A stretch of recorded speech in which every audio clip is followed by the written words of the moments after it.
Hello guys, welcome to our channel মার শখের রান্নাঘর। আজকে আপনাদের জন্য নিয়ে চলে এসেছি আবার একটি নতুন রেসিপিটা আপনারা দেখে নিন, আশা করি ভালো লাগবে। চিলি চিকেন তো অনেকেই খেয়েছেন, এইভাবে সয়াবিন দিয়ে চিলি চিকেন রান্না করে দেখুন, খুবই সুন্দর লাগবে। এখানে দেখুন আমরা পেঁয়াজটা প্রথমে কেটে রেখেছি, এবার কেটে রেখেছি আমরা ক্যাপসিকাম, আর এখানে আমরা রেখে দিয়েছি হচ্ছে সয়াবিন সিদ্ধ করে। দেখুন সয়াবিনটা আমরা মোটামুটি ভালো করে সিদ্ধ করে নিয়েছি। এখানে রেখে দিয়েছি কিছুটা ডুমো ডুমো করে আমরা কেটে রেখেছি টমেটো আর হচ্ছে চিকেন। এখানে রয়েছে রসুন বাটা। এবার আমরা ভালো করে সয়াবিনের মধ্যে নুন আর হলুদ মাখিয়ে আমরা কড়াই ভালো করে তেল গরম করে এই সয়াবিনটাকে দিয়ে দিলাম। এবার সয়াবিনটা ভালো করে একটু লাল লাল করে ভেজে নিতে হবে। ভালো করে লাল লাল করে যখন সয়াবিনটা ভাজা হয়ে যাবে তখন সয়াবিনগুলো তুলে নিতে হবে। দেখুন সয়াবিনটা আমরা তুলে নিলাম। এবারে ওই কড়াইয়ের তেলের মধ্যেই আমরা দিয়ে দেবো চিকেনের টুকরোগুলো। চিকেনটাকে প্রথমে নুন আর হলুদ দিয়ে আমরা একটু মেখে নেব। এবারে মাখা হয়ে গেলে আমরা গরম তেলের মধ্যে দিয়ে দিলাম চিকেনটা দিয়ে আমরা আবারও চিকেনটাকে ভালো করে একটু ভেজে নেব। দেখুন চিকেনটা খুব ভালো করে ভেজে নিয়েছি। এবার চিকেনটা আমরা ভাজা হয়ে গেছে, তুলে নিলাম। চিকেনটা কিন্তু একদম লাল করে কড়া করে ভাজবে না, তাহলে শক্ত হয়ে যাবে। এবার দেখুন সব চিকেনটা তোলা হয়ে গেছে। এবার এই কড়াইয়ের মধ্যেই দিয়ে দিলাম আমরা জিরে ফোড়ন। এবার দিয়ে দিচ্ছি ওই রসুন বাটাটা দিয়ে ভালো করে একটু নেড়েচেড়ে রসুনটাকে একটু লাল লাল করে ভেজে নেবেন। রসুন যখন ভালো করে ভাজা হয়ে যাবে তখন দিয়ে দেবেন কেটে রাখা পেঁয়াজের টুকরোগুলো। দেখুন পেঁয়াজের টুকরোগুলো সব দিয়ে দিয়েছি। এবার সব পেঁয়াজের টুকরোগুলো দিয়ে ভালো করে একটু নেড়েচেড়ে ভেজে নিতে হবে। এর মধ্যে এবারে দিয়ে দেবো আমরা সামান্য লবণটা আপনারা আপনাদের পরিমাণ অনুযায়ী দেবেন। এখানে দিয়ে দিলাম সামান্য হলুদ। এবার ভালো করে পেঁয়াজটা দেখুন আমরা নেড়েচেড়ে ভেজে নিলাম।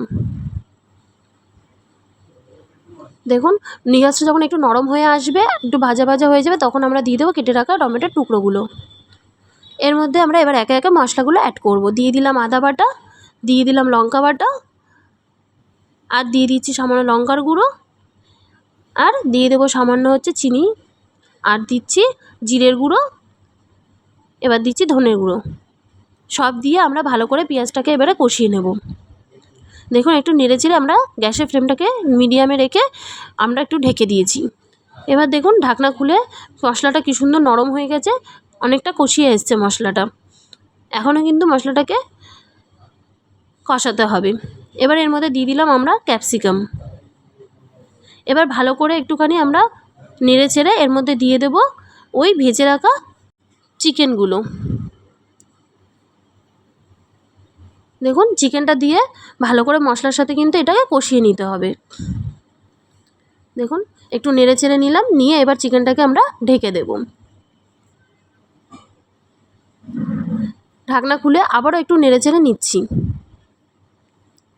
দেখুন চিকেনটা দিয়ে একটা জল বেরিয়ে এসেছে, আমরা কিন্তু এখানে কোনো এক্সট্রা জল ইউজ করব না।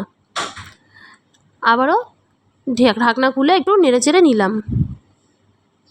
দেখুন চিকেনটা দিয়ে কী সুন্দর একটা তেল ছেড়ে দিয়েছে, কালারটা কি সুন্দর এসেছে। এবার আমরা এর মধ্যে দিয়ে দিলাম সয়াবিনগুলো। চিকেনটা যখন এরকম সিদ্ধ হয়ে আসবে অনেকটা, তখন এবার দিয়ে দিতে হবে সয়াবিনগুলো দিয়ে আবারও ভালো করে একটু নেড়েচেড়ে কষিয়ে নিতে হবে। এবার আমরা এটাকে ঢেকে দিলাম। আবারও ঢাকনাটা খুলে একটু নেড়েচেড়ে নিচ্ছি। এবার এর মধ্যে আমরা এখানে দিয়ে দিলাম উষ্ণ গরম জল।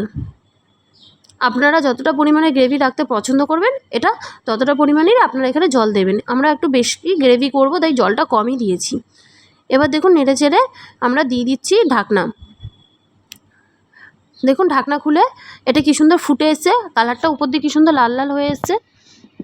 এবার আবারও আমরা একটু নেড়েচেড়ে নেব, দিয়ে আবারও ঢাকা দিয়ে দিলাম।